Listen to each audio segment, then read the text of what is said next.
इंसाफ बाहर आए, रुचिका को इंसाफ मिले, अब ये मांग तेजी से आगे बढ़ रही है, रंग भी ला रही है। रुचिका मामले में गृह मंत्रालय ने रुचिका मामले के दोषी राठौर को कारण बताओ शो कॉज नोटिस भी जारी किया है। नोटिस में राठौर से जवाब तलब किया गया है कि किस बुनियाद पर उनसे मेडल वापस न लिया जाए और पेंशन न रोकी जाए। गृह सचिव जी के पिल्लई ने कहा है कि मेडल वापस लिए जाने को लेकर फैसला 4 जनवरी को लिया जाएगा। पेंशन रोके जाने को लेकर कार्यवाही शुरू की जा चुकी है।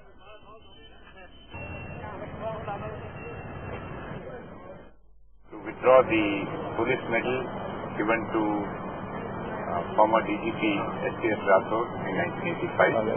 The matter will be placed before there's an award committee on the 4th of January where the committee is to meet. And thereafter the recommendation will go to the President for approval. So far as the other issue of reduction in pension for conduct unbecoming of a police officer, steps will be initiated to issue a show cause notice to the officer. अब इस सब पर राठौर का क्या पहलू है, ये अभी तक किसी के सामने नहीं आया। तो राठौर के वकील क्या कह रहे हैं, अजय जैन साहब इस मामले में कैसे दूसरे पहलू को रख रहे हैं या केस को रीओपन किए जाने को लेकर कैसे असमंजस में है, ये उन्हीं की जुबानी सुनिए। केस के दौरान जो तथ्य सामने आए थे उससे ऐसा प्रतीत हुआ था कि श्रीमती वीना गिरोत्रा रुचिका की स्टेप मदर थी। जैसा जिस तरह आज भी रुचिका के पिता जो ऐसी गिरोत्रा है उन्होंने नकारा है इस बात को। वो कह रहे थे कि वो गवर्नर थी, तो अब पुलिस का प्रेशर इतना ज्यादा रहा कि उसके मुताबिक बयान दिए गए हैं। और वो जो औरत वीना थी वो भी एसपी जो राठौर डीजीपी थे उनकी ही भेजी हुई एक औरत थी। आपका क्या कहना है इस बारे में? देखिए, ये बिल्कुल गलत बात है कि मिस्टर एसपीएस राठौर ने किसी औरत को कभी भेजा, और अभी 16 साल के बाद इस बात को कहना ये सर्वथा अनुचित है। इसके साथ साथ मैं एक बात और कहना चाहूंगा, inquest proceedings as enumerated under section 174 and 175 of the CrPC. मेरे साथ इस वक्त खास मेहमान के तौर पर संपत सिंह साहब बने हुए हैं और वो उनकी हर बात इसलिए महत्वपूर्ण है क्योंकि तत्कालीन गृह मंत्री हैं, उस वक्त गृह मंत्रालय उनके पास था। और संपत सिंह जी, आपने ब्रेक से पहले कुछ महत्वपूर्ण बिंदु उठाए हैं। आपने कहा है कि बहुत सारे लोग जिम्मेदार थे और इनके खिलाफ तफ्तीश होनी चाहिए, होगी। लेकिन मैं आपसे सिर्फ इतना जानना चाहता हूं कि एक गृह मंत्री और एक मुख्यमंत्री क्या इतना ताकतवर नहीं होता है कि वो एक लड़की को या एक परिवार को न्याय दिला सके, भले ही सिस्टम उनके खिलाफ है? नहीं हो सकता है, क्यों नहीं। होम मिनिस्टर भी ताकतवर होता है और चीफ मिनिस्टर बताया, लेकिन चीफ मिनिस्टर मैंने जो बताया जिन्होंने ये कह दिया था कि मैं मिस्टर चौटाला का डम्मी हूं। जो मेरा चीफ मिनिस्टर डम्मी का डम्मी था उसके अंडर होम मिनिस्टर क्या काम कर सकता है आप कल्पना कर सकते हो। और एक क्लास 1 ऑफिसर के खिलाफ आपने इंक्वायरी खोली है। इंक्वायरी खोलने की जरूरत ही नहीं थी, एफआईआर दर्ज करनी चाहिए थी। और उस टाइम के डीजी ने इंक्वायरी करके जो रिपोर्ट भेजी तो उस रिपोर्ट पर मैं एक्शन नहीं ले सकता था।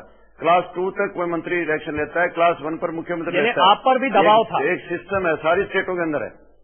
मेरे पर कोई दबाव नहीं था। मैं नहीं जानता कि जो मास्टर हुकुम सिंह जी सीएम थे उन पर क्या दबाव था, कि उन्होंने पहले डिक्लेयर कर दिया था कि मैं डम्मी का डम्मी हूं। तो डम्मी का डम्मी अगर है मिस्टर चौटाला के, तो आप कल्पना कर सकते हैं कि डम्मी का डम्मी चीफ मिनिस्टर क्या कर रहा होगा उस टाइम। चलिए, संपत सिंह जी लगातार बने हुए तत्कालीन गृह मंत्री जिस वक्त का रुचिका मामला है, और उन्होंने जैसा कहा कि हुकुम सिंह जो तत्कालीन मुख्यमंत्री थे वो उतने कैपेबल नहीं थे, जो अभी तक मैं उनकी बातचीत से समझ पाया हूं। लेकिन क्या इससे ये इंप्रेशन नहीं जाएगा संपत सिंह जी कि आप ये कह रहे हैं हुकुम सिंह जी कुछ नहीं कर सकते थे और गृह मंत्री के तौर पर आपके पास और कम हो जाते हैं, आप बिल्कुल भी कुछ नहीं कर सकते थे उस वक्त? जी, मैं आपको ये कह रहा हूँ क्लास 2 तक की पावर मेरे पास थी। होम मिनिस्टर चाहे किसी स्टेट का हो, मंत्री जो भी मिनिस्टर होता है कैबिनेट रैंक का, उनके पास क्लास 2 तक की पावर है। क्लास 1 के खिलाफ अगर कोई एक्शन लेना है तो मुख्यमंत्री उसकी अप्रूवल देते हैं। और मुख्यमंत्री जी ने पहले तो इसको एडवोकेट जनरल को भेज दिया। एडवोकेट जनरल ने 12वें महीने में रिपोर्ट दी। उसके बाद पहले महीने के पहले हफ्ते के अंदर डायरेक्टर जनरल दूसरे आगे हुड्डा साहब, जिनको मिस्टर चौटाला राजस्थान से ऑन डेपुटेशन लेकर आए थे, तो मैं आप कल्पना कर लो कि जो डम्मी का डम्मी कह रहा है मुख्यमंत्री, उसके बाद क्या दे रहा है। इसी तरीके से आबाद में आपने 2 चीफ मिनिस्टर का जिक्र और आ रहा है। एक बीच में कड़ी छोड़ दी है, गवर्नर रूल भी आया, बीच में प्रेसिडेंट रूल आया है। प्रेसिडेंट रूल के दौरान, क्योंकि अप्रैल में प्रेसिडेंट रूल लग गया, चौटाला गवर्नमेंट डिसमिस हो गई थी जब चौटाला ने टेक ओवर कर लिया था, एमएलए भाग गए थे।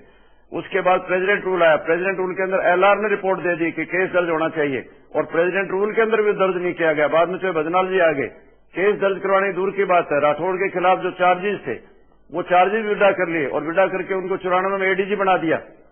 उसके बाद एक बात तो साफ है संपत सिंह जी कि आपकी आंखों के सामने सब चल रहा था, मतलब आपको सब कुछ समझ में आ रहा था, ये तो अभी तक की बातचीत से साफ हो गया। आपने बाद में कोई एक्शन या कभी कोई एक्शन किसी तरह का लेने की कोशिश क्यों नहीं की? आपकी भी आवाज आज निकली है या आज आपने अपनी बात रखी है? आज नहीं, अभी मैंने पीछे 3 दिन पहले सारे केस स्टडी किया है, क्योंकि उस टाइम तो बाद में हमारी गवर्नमेंट जाने के बाद में प्रेसिडेंट रूल का नहीं पता था क्या हो रहा था, और उसके टाइम का भजनलाल के टाइम का नहीं पता था। इंक्वेस्ट क्या भरी गई थी हमें नहीं पता था। इंक्वेस्ट का तो उनके वकील से भी पता लगा ये इंक्वेस्ट थी।